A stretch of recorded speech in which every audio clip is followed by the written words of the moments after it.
Éric, vous allez m'expliquer une chose. Ceci est un triangle, on dit. Hein? C'est supposé. Fait qu'est-ce qui arrive, c'est qu'il y avait une partie de la glace qui était pas bonne.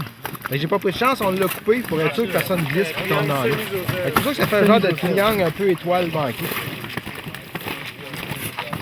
Une belle journée, hein? Magnifique.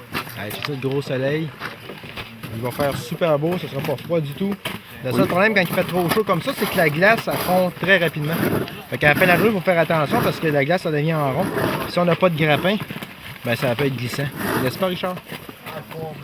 Puis même avec des grappins, on peut s'enfarger, hein? Tout à fait. Éric? Il ne faut surtout pas plier dans les cordes. Non, c'est ça. Plier sur les mains des gens, sur les pieds des autres. Ça prend minimum combien de personnes pour plonger sous glace? Un vrai setup, c'est à peu près 6 personnes. C'est-à-dire 2 plongeurs, un tender. 2 plongeurs, le tender, c'est 2 plongeurs là. Un stand-by diver, un tender pour le stand-by diver, puis un qui est là pour charrier le stock pour tout le monde. C'est une sortie familiale, la plongée sous glace. Bon, tout le monde est de bonne humeur, tout le monde a du fun, tout le monde joue dehors, tout le monde est content. C'est ça qui est le fun dans ce sport-là, c'est que le monde, ils viennent pas chialer, ils viennent s'évader, ils pensent pas à leur job, ils pensent pas à la carte de crédit, ils s'amusent. As-tu d'équipement particulier pour la plongée?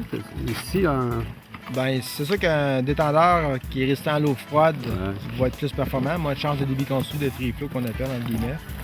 Après ça, ben, dry suit, c'est sûr que c'est un gros avantage parce que quand tu sors de l'eau, ben, t'as pas nécessairement super froid tout de suite.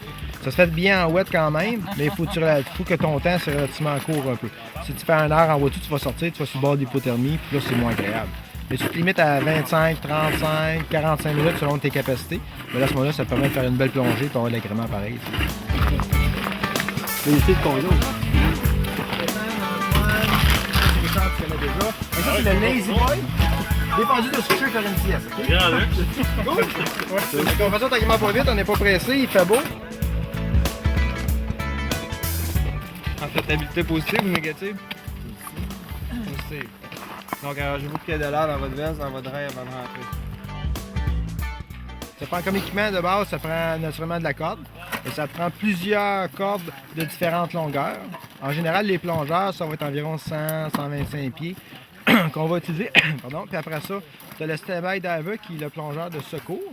Qui lui, que s'il y a affaire à aller chercher quelqu'un qui est perdu, mettons que la corde serait brisée, puis ton plongeur perdu se ramasserait plus loin, bien la corde du stand-by diver doit être au moins le double de ce que ton plongeur peut avoir. Okay? Il y a une technique à ce moment-là pour aller chercher ton plongeur qui est sous la glace et non au fond. Après, les mousquetons, les mousquetons, c'est pour attacher les plongeurs. Ça prend un mousqueton qui barre autant que possible. Après ça, au niveau de la corde, il n'y a pas nécessairement de corde spécifique, sauf que ça prend une grosseur qui se tient bien dans la main, qui se manipule bien, qui peut, si jamais tu as affaire à remorquer quelqu'un pour le sortir de là toi-même, être capable de tirer dessus sans t'arracher les petits doigts. C'est quoi le code déjà? 2 coups pour OK, un coup pour donner du lousse, puis 3 coups pour qu'on ramène la corde. Et un coup, C'est pour leur donner du lousse. Ah ouais. Puis plein de coups, ça? Plein de coups, c'est ramène-les sans presse. Ah ouais, ici.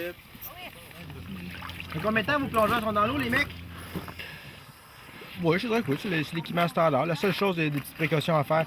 Pas respirer en dehors de l'eau s'il fait super froid, exemple, là, parce que quand tu vas expirer, ça fait de la condensation sur les pièces de métal qui sont à moins 20, moins 10 ou moins 5 Celsius, la température ambiante.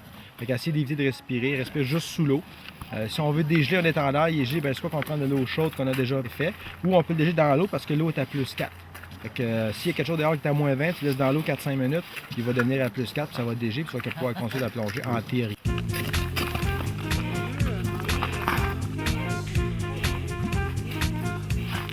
Ça c'est de l'air que tu vendras pas, là. Non, c'est sûr, mais c'est parce que je vais pas faire juste son étendard. Je le connais, ils vont finir par m'en changer quelque part.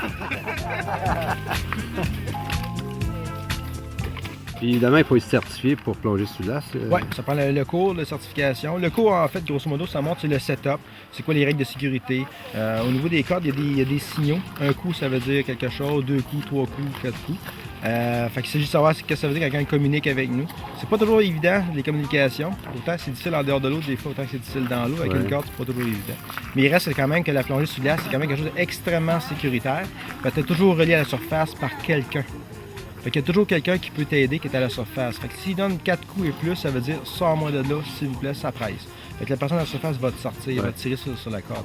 Fait que c'est vraiment pas dangereux. Le fait que ce soit relié à la surface, encore une fois, ben, c'est plus sécuritaire que la plongée d'été tout court. Où ce que tu peux être perdu pour savoir où ce que t'es. Comment qu'on installe le reel? Avec les vis à glace. On met une vis à glace, on passe la corde à travers un mousqueton.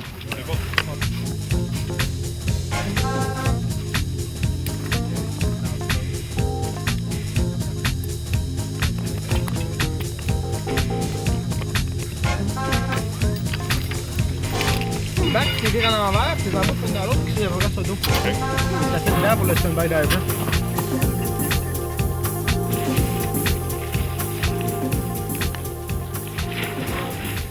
C'est une formation de Nepto avec ça à Gaëtan. Et puis, moi, j'assiste un petit peu, là, je fais un petit peu la surface. Parce que pendant qu'il est dans l'eau, il y a personne à la surface pour aider les gens ou pour lui donner des directives des fois. Fait que je fais un petit peu le petit boss, un peu, là, dire aux gens quoi faire, puis leur montrer les petites règles de sécurité de la surface. Et ça coûte combien la formation? La formation, c'est un soir de théorie. Dans la soirée, ben, vous apprenez grosso modo la théorie de la plongée sous glace. Encore là, les histoires de sécurité, comment on placer les cordes, qu'est-ce que ça prend comme équipement, un peu qu'est-ce qu'on a jasé tout à l'heure. Après ça, le coût, on parle de 200 $. Fait que ça inclut la soirée même et la journée de plongée. On fait 3 plongées dans la même journée. On fait une plongée de 20-25 minutes. On ressort à la surface, il y a un debriefing qui se fait. Il y a un changement de position sur les plongeurs par rapport à la corde aussi. Parce que le premier plongeur qui est relié au tender, ben c'est lui qui fait les signaux. Oui. Le deuxième plongeur, lui, est en vacances. Lui, il regarde autour puis il admire. Fait que dans la deuxième plongée, on a un changement de plongeur. Donc, le plongeur qui est en vacances, lui, devient plongeur sur les signaux de la corde. Et puis après ça, on sort de l'eau. Là, c'est temps de manger une petite sandwich. On se réchauffe un peu. On fait une troisième plongée dans l'après-midi, après la sandwich. Ce qui fait un total de 3 plongées de 25, à peu près 25-30 minutes environ. That's all I need. A picture of me trying to get that thing off.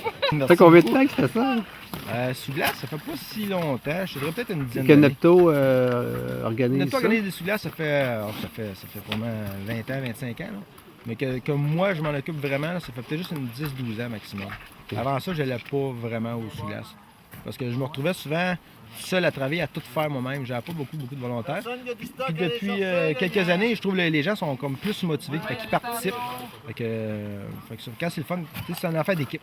Ouais. C'est pas une affaire de solo, là, c'est une affaire d'équipe. Comme là, il y en a un qui est arrivé, Thierry a amené son beau garage. Fait que 3-4 personnes lui donnaient un coup de main sans qu'on lui demande, puis on lui donné un coup de main de monter son garage. Les gens, deux autres mêmes, vont aller aider. T'sais. De temps en temps, tu as une couple de personnes un peu comme Carl qui est assis, qui fait pas grand-chose. Mais c'est pas grave. On l'accepte. On l'aime pareil. Il y a des coups ici. On est à la carrière Morrison, c'est ça? Ouais, Carrière Morrison, il y a Evelyne, une gentille dame. Ah ouais, on va aller la rencontrer tantôt. Oui, j'espère. Une gentille dame qui doit être ici depuis des années et des centaines d'années. Je ne sais pas de combien de temps elle est ici.